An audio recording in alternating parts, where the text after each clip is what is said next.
Leader TV में एक बार खुशामदीद। हमारी बातें जनाब इकबाल तरीन साहब से जारी हैं। इकबाल साहब, अभी ये आखिरी बात, फिर हम और किसी निशस्त में बैठेंगे। मुझे आप ये बताएं कि अभी आप यहाँ आते जाते रहते हैं, एक मुझे ये बात बताएं, बिल्कुल वन लाइन आंसर, सिंधियों को सिर्फ सिंध की पॉलिटिक्स करनी चाहिए या पूरे मुल्क की? सिंधियों की सिंध कॉन्स्टिट्यूंसी है। ठीक, पहले आप अपनी कॉन्स्टिट्यूंसी की खिदमत करें, ये ऑब्लिगेशन है। ठीक, as a citizen this is your obligation. इसमें कोई शर्म की बात नहीं है, इसमें कोई कुंद जहनी की बात नहीं है, इसमें कोई पैरोकिलिज्म की बात नहीं है। ये फितरी बात है कि आप अपने पहले घर की खिदमत कीजिए, पड़ोस की खिदमत कीजिए, सूबे की खिदमत कीजिए। तो इसमें शर्माने की बात नहीं है, ये बिल्कुल बजा है, ये फितरी बात है। और सारी दुनिया के अंदर जितने भी तरक्की याफ्ता मुल्क हैं उनका लाइन ऑफ सर्विस यही है। ठीक है जी। तो जवाब यह है कि उनको कंटिन्यू करनी चाहिए खिदमत सिंध की विदाउट अ प्रॉब्लम। तो दूसरा क्या था आपका सवाल? दूसरा ये कि उनको कंट्री वाइड पॉलिटिक्स में हिस्सा लेना चाहिए। ऑफ कोर्स, अगर ले सकते हैं तो ले लें।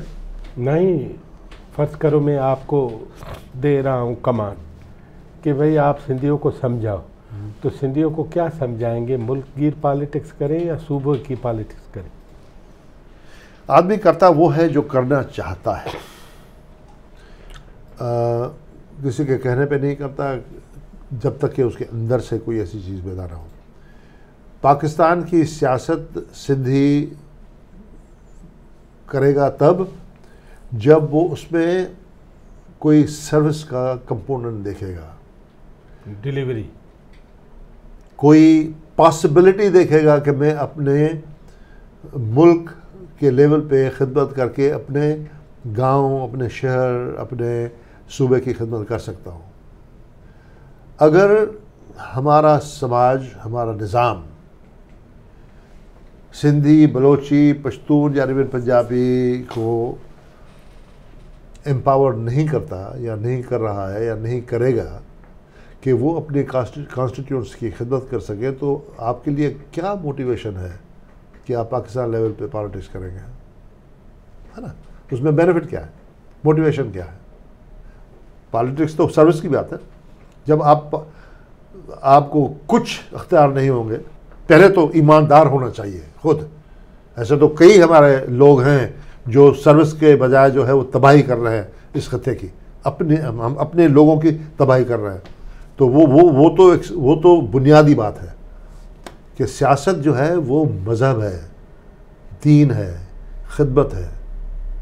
इन्होंने उसको कुफ्र बना दिया है, कुफ्र।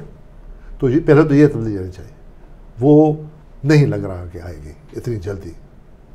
पहले से ख़राब होते जा रहे हैं, पीछे जा रहे हैं, हम रिवर्स में जा रहे हैं, रिग्रेशन हो रहा है, आदर्शों का रिग्रेशन हो रहा है। करप्शन, इनकॉम्पिटेंसी, स्लैकिंग ऊपर से नीचे और नीचे से ऊपर है। हम सबको वोट का राइट मिलता है 4-5 साल के, हर 5 साल के बाद।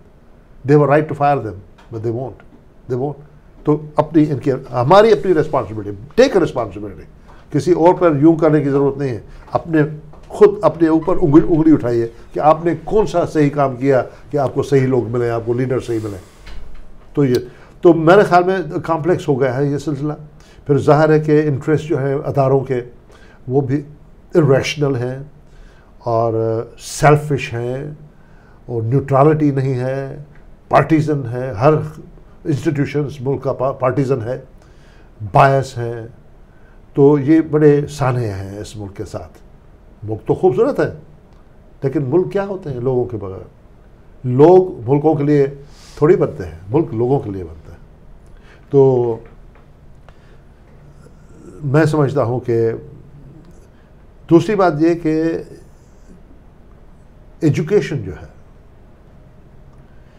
एजुकेशन सिर्फ इंफॉर्मेशन की तरह हासिल नहीं करना चाहिए, उसका कोई वैल्यू नहीं है, वो कुछ प्रोड्यूस नहीं करती। आपने बीए किया, आपने एमए किया, आपने मास्टर्स किया, आपने बैचलर्स किया, आप मैदान में गए, आपको लोगों ने पैसे दिया, तनख्वाह दी और आपको हथकंडा बना दिया उस समाज का जो आप ही के वालिदैन के ऊपर जुल्म करेगा, आप ही करेंगे, आप ही अपने गाँव और अपने शहरों का खून पिएंगे। तो ये आपकी तालीम जो है, ये डिग्री लेके अपने गले में घुमा रहे हैं, सबको दिखा रहे हैं, क्या फ़ायदा। इससे बेहतर था कि आप तालीम ना लेते। तालीम लेकर आप ज़्यादा इफेक्टिव दुश्मन बन गए अपने लोगों के। इससे तो बेहतर है कि आप मैट्रिक ना करें, कुछ भी ना करें, आप अपनी खेती करें, यू विल बी प्रोडक्टिव। तो और दूसरी बात यह है कि हर आदमी चाहे थर्डी मोहब्बत में रहता है या लयारी में रहता है या सचलगोट में रहता है या डिफेंस में रहता है, क्लिफ्टन में रहता है, ये सदी जो है हम सब ग्लोबल सिटीजन्स बन गए हैं। It's all globalization, whether you like it और नॉट। हम सब ग्लोबल सिटीजन्स बन गए हैं और हमारा कंपटीशन हर दूसरे शहरी से है, चाहे वो जर्मनी में रहता है, पोलैंड में रहता है, अमेरिका में रहता है, हमारा उनसे कंपटीशन है। इसलिए आपको आज नहीं बल्कि कल अपना अहल बनाना था कि आप उनसे compete कर पाए। गुजरे कल गुजरे कल। आप ऑलरेडी लेट हैं जनाब, ये आप ऑलरेडी लेट हैं। तो लेकिन एजुकेशन ऐसा आप अडॉप्ट कीजिए, ऐसा एजुकेशन स्प्रेड कीजिए जो तजुर्बा हो, हाल अहवाल ना हो, गासिप ना हो, तजुर्बा हो। यानी एजुकेशन को ट्रांसफॉर्म कीजिए action related, action packed education, outcome based education. Mathematics को इम्प्लीमेंट करके बच्चों को बताइए, जैसे स्टेम एजुकेशन है, science, technology, engineering and mathematics. Focus करें पे।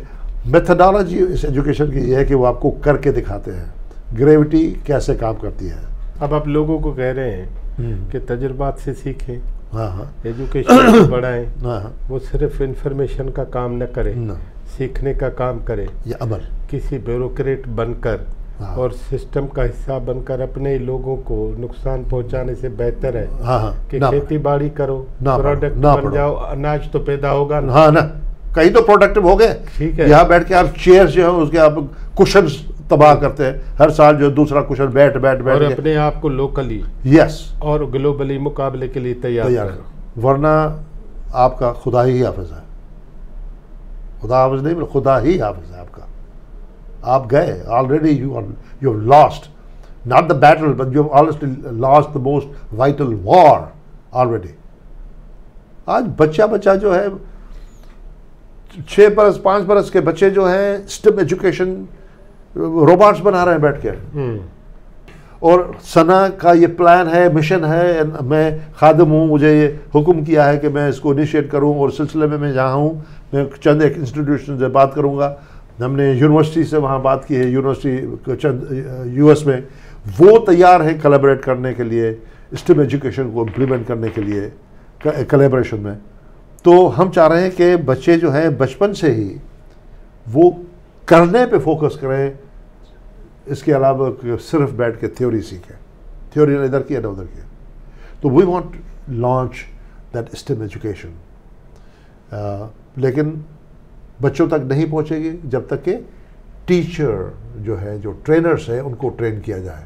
तो हमारा प्रोग्राम का पहला फेज जो है वो है ट्रेन द ट्रेनर। उसके लिए वो यूनिवर्सिटीज़ जो है अमेरिका की, वो तैयार हैं यहाँ की यूनिवर्सिटी से काम करने के लिए।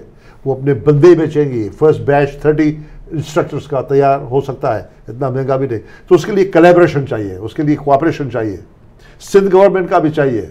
सिंध गवर्नमेंट के पॉलिटिशियन से हम खैरात नहीं मांग रहे हैं, उनसे कोई ज़ाती हमारा कोई इसमें लालच नहीं है, उनका फ़र्ज़ है, उनका फ़र्ज़ है। Sindh government, universities, institutions and Sana is facilitating. हम अपना कर्ज अदा करने की कोशिश कर रहे हैं, हमारा कोई इंटरेस्ट नहीं है, हम इन्वॉल्व नहीं होंगे, हम सिर्फ फैसिलिटेट कर रहे हैं। हम आपको आपस में मिला रहे हैं ताकि इस किस्म की तालीम और ट्रेनिंग जो है वो जन्म ले सके। नाज़रीन, ये थे जनाब इकबाल तरीन साहब, और आखिर में उन्होंने कहा कि मुकाबले के लिए हर वक्त तैयार रहें, और जो नया सिस्टम है वो सिस्टम है साइंस का, टेक्नोलॉजी का, इंजीनियरिंग का और मैथमेटिक्स का। और अपने बच्चों से लेके बड़ों तक हर एक को एक मरबूत तरीके से, मरबूत शक्ल में जब तक हम पढ़ाएंगे नहीं, तब तक सीखेंगे भी नहीं, तब तक आगे भी नहीं बढ़ेंगे। डिग्री लेकर ख़राब बनने से बेहतर है कि बग़ैर डिग्री कोई खेती बाड़ी की जाए। और सबसे बड़ी बात यह है कि अपने तजुर्बात से सीखें, आगे बढ़ें। दुनिया मुकाबले के लिए पहले से मौजूद है, हम मुकाबले में कुछ लेट हैं, लेकिन तेज़ चलेंगे तो ये लेट पूरी कर सकेंगे। जनाब इकबाल तरीन साहब, आपकी बड़ी मेहरबानी। आपकी बड़ी मेहरबानी, आपने टाइम दिया लीडर टीवी और बड़ी इनायत आपकी, आपने हमें लायक समझा कि अपना कीमती वक्त दिया आपने हमें।